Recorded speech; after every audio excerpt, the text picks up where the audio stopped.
ശശി തരൂരിനൊരു ചൂണ്ടയിടുകയാണോ എന്നിപ്പോൾ ശശി തരൂർ അദ്ദേഹത്തിന് അഭിപ്രായം പറഞ്ഞു. ഞാനിവിടെ നേരത്തെ ചൂണ്ടിക്കാണിച്ചതുപോലെ ഒരു പബ്ലിക് ഇന്റലക്ച്വൽ എന്നുള്ള നിലയിൽ സ്വാഭാവികമായും അദ്ദേഹം ഇത്തരത്തിലുള്ള ഡിസ്കോഴ്സുകളിൽ പങ്കെടുക്കും, അഭിപ്രായം പറയും. അത് സ്വാഭാവിക പ്രക്രിയയാണ്. അപ്പോൾ അതിനൊരു രാഷ്ട്രീയ നിറം കലർത്തിക്കൊണ്ട് കോൺഗ്രസിനും രാഹുൽ ഗാന്ധിക്കുമൊക്കെ ഓരോ കുത്തുകൊടുത്തുകൊണ്ടുള്ള സമീപനമാണ് കെ സുരേന്ദ്രൻ മുതൽ അമിത് മാളവ്യ വരെ സ്വീകരിച്ചത്. അതിൻ്റെയൊക്കെ കാര്യമുണ്ടോ? കോൺഗ്രസ് ഈ കാര്യത്തിൽ തരൂരിനെ എവിടെയും തള്ളി പറഞ്ഞിട്ടുമില്ല. അല്ല, ഇതിനകത്ത് ശശി തരൂരിൻ്റെ നിലപാട് നമുക്കറിയാം കൃത്യമായിട്ട്.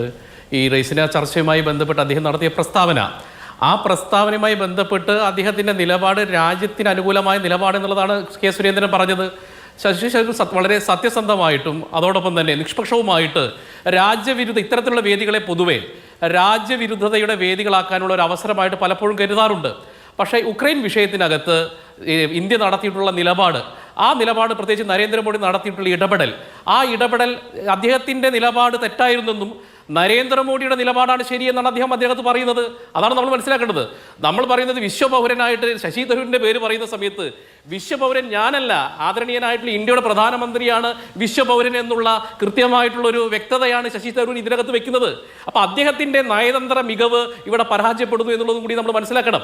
അദ്ദേഹം 1978 മുതൽ 2007 വരെ UN അണ്ടർ സെക്രട്ടറിയായി പ്രവർത്തിച്ചിരുന്ന ഒരാളാണ്. കോഫി അനൻ സെക്രട്ടറി ആവുന്ന സമയത്ത് 193 രാജ്യങ്ങളുമായിട്ട് കമ്മ്യൂണിക്കേറ്ററായിട്ട് കമ്മ്യൂണിക്കേറ്ററായിട്ട് ചുമതലപ്പെടുത്തിയിരുന്നത്. അങ്ങനെയുള്ള ആൾ അദ്ദേഹത്തിൻ്റെ പോളിസിയും അല്ലെങ്കിൽ കോൺഗ്രസ് എടുത്ത നിലപാടും തെറ്റാണ്. ഈ രാജ്യത്തിൻ്റെ പോളിസിയാണ്, വിദേശകാര്യ നയമാണ് ശരി. കാരണം നമ്മൾ ഇപ്പോൾ ആഫ്റ്റർ യുദ്ധം നടന്നുകൊണ്ടിരിക്കുന്ന സമയത്ത് ഇതിൻ്റെ എൻഡ് കാണുന്ന സമയത്ത് കൃത്യമായി ഇന്ത്യയുടെ നയമാണ് ശരി എന്ന് പറയുന്നു. കാരണം 2022 സമയത്ത് ഈ നരേന്ദ്രമോദി അധികാരത്തിലെത്തിയതിന് ശേഷം അല്ലല്ലോ ഇന്ത്യയുടെ വിദേശ നയത്തിന് ഈ തരത്തിലുള്ള മാറ്റം സംഭവിച്ചത്. ഇന്ത്യയുടെ വിദേശ നയം ഈ കാര്യത്തിൽ കൺസിസ്റ്റന്റ് ആണ്. ഇപ്പോൾ കോൺഗ്രസ് ആണ് ഇന്ത്യ ഭരിക്കുന്നത് എങ്കിൽ ഈ വിഷയത്തിൽ റഷ്യക്കെതിരായി ഇന്ത്യ നിലപാട് സ്വീകരിക്കുകയും അന്താരാഷ്ട്ര വേദികളിൽ ഐക്യരാഷ്ട്രസഭയിൽ വോട്ട് ചെയ്യുകയും ചെയ്യുമായിരുന്നോ? ഇല്ല. കാരണം സ്ട്രാറ്റജിക് പാർട്ണറാണ് റഷ്യ. സ്വാഭാവികമായും അതേസമയം തന്നെ ലോകക്രമവും നോക്കണം. അതുകൊണ്ടൊരു അബ്സ്റ്റൻഷൻ അല്ലെങ്കിൽ രണ്ടു കൂട്ടർക്കും കുഴപ്പമില്ലാത്തത് എന്ന് തോന്നിക്കുന്ന മധ്യ നിലപാടാണ് സ്വാഭാവികമായും ഇന്ത്യ പോലൊരു രാജ്യത്തിന് എടുക്കാൻ കഴിയുക. അത് രാജ്യത്തിന്റെ പലതരത്തിലുള്ള കൺസിഡറേഷൻ വെച്ചാണ്. അതിൽ നരേന്ദ്രമോദി എന്നോ മൻമോഹൻ സിംഗ് എന്നോ വേറൊരാളെന്നോ ഒക്കെയുള്ള വ്യത്യാസമുണ്ടോ? അല്ല, പോളിസിക്കകത്ത് വ്യത്യാസമുണ്ട് സാർ. 1991 സോവിയറ്റ് യൂണിയൻ തകർന്നതിന് ശേഷം നോക്കൂ, അവിടെ യുക്രൈനിൽ ആദ്യമായിട്ട് എത്തുന്ന പ്രധാനമന്ത്രി നരേന്ദ്രമോദിയാണ്. അവിടെ സെലൻസ്കി അദ്ദേഹത്തിന് നൽകിയ സ്വീകരണം ഇപ്പം നോക്കൂ. യുദ്ധം നടക്കുന്ന സമയത്ത് കബന്ധങ്ങൾ നിറഞ്ഞ ഭൂമിയിൽ ഇന്ത്യക്കാർക്ക് വേണ്ടിയിട്ട് ഇന്ത്യൻ പൗരന്മാരെ സംരക്ഷിക്കാൻ വേണ്ടി 24 മണിക്കൂർ ആണ് അവിടെ വെടിനിർത്തൽ ഉണ്ടായിട്ടുള്ളത്. അപ്പോൾ നോക്കൂ, റഷ്യ അധിനിവേശം ആരംഭിച്ചിട്ട് ഇന്ത്യൻ പൗരന്മാരെ സംരക്ഷിക്കാൻ വേണ്ടി ഒരു യുദ്ധം തന്നെ അവസാനിപ്പിക്കുന്ന സാഹചര്യത്തിലേക്ക് ഇന്ത്യയുടെ പ്രധാനമന്ത്രിയുടെ വാക്കിന് വില കൽപ്പിക്കുന്ന രീതിയിലേക്ക് ലോകരാജ്യങ്ങൾ മാറിയിട്ടുണ്ട്. അതാണ് നമ്മൾ പ്രസക്തമായിട്ട് കരുതുന്നത്. ഇപ്പം നോക്കൂ, ഈ യുദ്ധം അവസാനിപ്പിക്കാൻ വേണ്ടിയിട്ട് 2024 മെയ് മാസത്തിനകത്ത് ഇവിടെ ഉക്രൈൻ്റെ വിദേശകാര്യമന്ത്രി ദിമിത്രോ ചെഗോവ് വരികയാണ്. അദ്ദേഹം വരുന്നതിന് കാരണം ഇന്ത്യയും റഷ്യയും തമ്മിലുള്ള വാർഷിക ഉച്ചകോടിക്കനുസരിച്ച് ഇന്ത്യ ഈ നിലപാട് വെക്കണം. അങ്ങനെ ജയശങ്കറുമായി അദ്ദേഹം കൂടിച്ചേർന്നുകൊണ്ട് ഒരു സമാധാന ഉടമ്പടി രേഖപ്പെടുത്തുന്നു. അതിൻ്റെ അടിസ്ഥാനത്തിലാണ് പിറ്റത്തെ മാസം ജൂലൈ മാസത്തിൽ ഇന്ത്യൻ പ്രധാനമന്ത്രി റഷ്യയിൽ പോകുന്നത്. അന്നും ഈ സമാധാന ഉടമ്പടിക്ക് വേണ്ടി അദ്ദേഹം ശ്രമിക്കുന്നു. പിന്നീട് അവിടെ സമാധാന ഉടമ്പടിക്ക് സെലൻസ്കി തയ്യാറായപ്പോൾ ബൈഡന്റെ ഇടപെടൽ അവിടെ ഒരു പ്രശ്നമായിരുന്നു. ബൈഡൻ മാറി, ഇപ്പോൾ ട്രംപ് വന്നപ്പോൾ സ്വാഭാവികമായിട്ട് ഇന്ത്യ ഉദ്ദേശിക്കുന്ന സമാധാന സംയമനത്തിലേക്ക് ഈ രണ്ട് രാജ്യങ്ങളും മാറുന്ന സ്ഥിതിവിശേഷമാണുള്ളത്. അപ്പോൾ ഈ പറയുന്ന യുക്രൈൻ റഷ്യ യുദ്ധത്തിൽ സമാധാന ഉടമ്പടികൾക്ക് വേണ്ടി ശ്രമിച്ച ലോകത്തിലെ ഒരേ ഒരു രാജ്യം ഇന്ത്യയാണ്. തുടക്കത്തിൽ ഇസ്രായേൽ അതിനുവേണ്ടി ശ്രമിച്ചിരുന്നു. പക്ഷേ ഇസ്രായേലിന്റെ യുദ്ധത്തിന്റെ പശ്ചാത്തലത്തിൽ അവർ ഈ സമാധാന നടപടിയിൽ നിന്ന് പിന്മാറുന്നു. പിന്നീട് ഈ സമാധാന ഉടമ്പടികൾക്ക് വേണ്ടി ഇറങ്ങി തിരിച്ചുകൊണ്ട് ഒരേ സമയത്ത് തന്നെ വ്ളാഡിമിർ പുടിനെയും സെലൻസ്കിയെയും ആലിംഗനം ചെയ്യാനും അവർക്ക് രണ്ടുപേരും സ്വീകരിക്കാൻ പറ്റുന്ന ഒരു ലോക നേതാവ് നരേന്ദ്രമോദിയാണ്.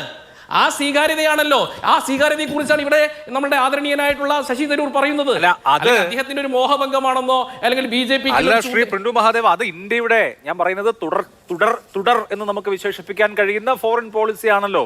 ഇപ്പോൾ നോക്കൂ, ചേരിചേരാ നയമാണ് ഇന്ത്യയുടെ സ്വതന്ത്ര ഇന്ത്യയുടെ ചരിത്രത്തിൽ ഉടനീളം സ്വീകരിച്ചിട്ടുള്ളത്. അക്കാലത്ത് നേരത്തെ ഇവിടെ സൂചിപ്പിച്ചതുപോലെ ഇടയ്ക്കൊരു സോവിയറ്റ് യൂണിയനോടുള്ള അനുഭാവം ഉണ്ടായിരുന്നുവെങ്കിൽ പോലും ഇന്ത്യ പൊതുവെ ഇത്തരം വിഷയങ്ങളിൽ ഇങ്ങനെയുള്ള സമീപനമാണ് സ്വീകരിച്ചിട്ടുള്ളത്. അത് ഇന്ത്യ എന്നുള്ളൊരു രാജ്യത്തിന്റെ ആ തരത്തിലുള്ളൊരു സ്വീകാര്യതയുടെ സൂചന കൂടിയാണ്. അവിടെ തരൂര് കാണുന്നത് എന്താണ്? തരൂർ അടക്കമുള്ള ആളുകൾ ആഗ്രഹിച്ചത് ഒരു പ്രോ ഉക്രൈൻ നിലപാട് ഇന്ത്യ സ്വീകരിക്കണമെന്നായിരുന്നു. കാരണം UN ചാർട്ടറിനെ വയലേറ്റ് ചെയ്ത് റഷ്യ അവിടെ നടത്തിയ ഒരു അധിനിവേശമാണ്. അതുകൊണ്ട് ഇരയായ യുക്രൈന്റെ ഒപ്പം നിൽക്കണം എന്നുള്ളതായിരുന്നു ശശി തരൂരിന്റെ പോളിസി. പക്ഷെ അങ്ങനെയല്ല ഗവൺമെന്റ് സ്വീകരിച്ചത്. അത് ഇപ്പോൾ ശരിയായിരുന്നു എന്ന് എനിക്ക് തോന്നുന്നു. ഗവൺമെന്റിന്റെ പോളിസി ശരിയായിരുന്നു എന്നിപ്പോൾ തോന്നുന്നു എന്നാണ് ശശി തരൂർ പറഞ്ഞത്. അല്ലാതെ നരേന്ദ്രമോദി അദ്ദേഹത്തിന്റെ മാന്ത്രിക സ്പർശം കൊണ്ട് ലോകത്ത് മുഴുവൻ സമാധാനം ഉണ്ടാക്കിയെന്നൊന്നുമല്ല. അല്ല സാർ, ഇതിനു മുമ്പും നമ്മൾ ചേരിചേര നയമൊക്കെ ഉണ്ടായിരുന്നെങ്കിലും ഒരു യുദ്ധമുഖത്തേക്ക് നേരിട്ട് പോയിട്ട് സമാധാന ചർച്ചകൾക്ക് പോയിട്ടുള്ള ഏത് പ്രധാനമന്ത്രിയാണ് ഈ രാജ്യത്തുള്ളത്? അതുകൂടി നിങ്ങൾ പറയൂ. അങ്ങനെ ഏതെങ്കിലും പല യുദ്ധങ്ങളും ഉണ്ടായിട്ടുണ്ടല്ലോ. ഇറാൻ ഇറാഖ് യുദ്ധം ഉണ്ടായിട്ടുണ്ട്, നിരന്തരമായിട്ട് ഇസ്രായേൽ പലസ്തീൻ യുദ്ധങ്ങൾ ഉണ്ടായിട്ടുണ്ട്, ലോകരാജ്യങ്ങൾ ശീതസമരങ്ങൾ ഉണ്ടായിട്ടുണ്ട്. അങ്ങനെ യുദ്ധമകത്ത് പോയിക്കൊണ്ട് രണ്ട് ലോകരാജ്യത്തിലെ നേതാക്കന്മാരോടും യുദ്ധം അവസാനിപ്പിക്കൂ, ഈ യുഗത്തിന് ആവശ്യം സമാധാനമാണെന്ന് പറഞ്ഞത് നരേന്ദ്രമോദിയാണ് സാർ. അത് ലോകക്രമത്തിൽ ഭാരതത്തിന്റെ ഇടപെടലുകൾ മാറിയിട്ടുണ്ട്. ഇപ്പൊ ചേരിചേരാ നയത്തിനപ്പുറത്തേക്ക് ലോകത്ത് ശാന്തിയും സമാധാനം കൊണ്ടുവരാൻ നരേന്ദ്രമോദിയുടെ ഇടപെടലുകൾ സഹായമായിട്ടുണ്ട്.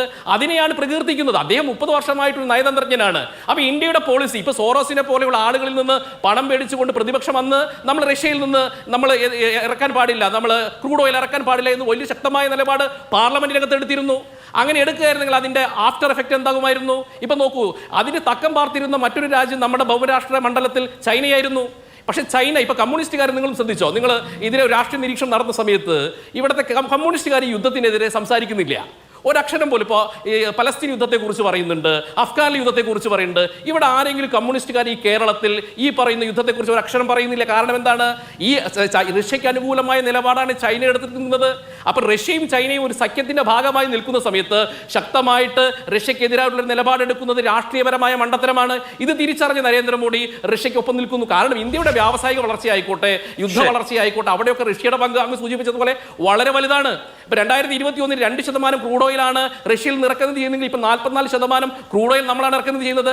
അതേസമയത്ത് തന്നെ നമ്മുടെ വാതകം ഏറ്റവും കൂടുതൽ ചൈനയാണ് ഇറക്കുന്നത്. അപ്പോൾ നമ്മൾക്കിടയിലേക്ക് ചൈനയുടെ ഭൗമരാഷ്ട്രീയമായിട്ടുള്ള ഇടപെടലും കൂടി സസൂക്ഷ്മം ശ്രദ്ധിച്ചുകൊണ്ടാണ് വളരെ നയതന്ത്രപരമായ നടപടി ഈ വിഷയത്തിനകത്ത് പ്രധാനമന്ത്രി എടുത്തിട്ടുള്ളത്.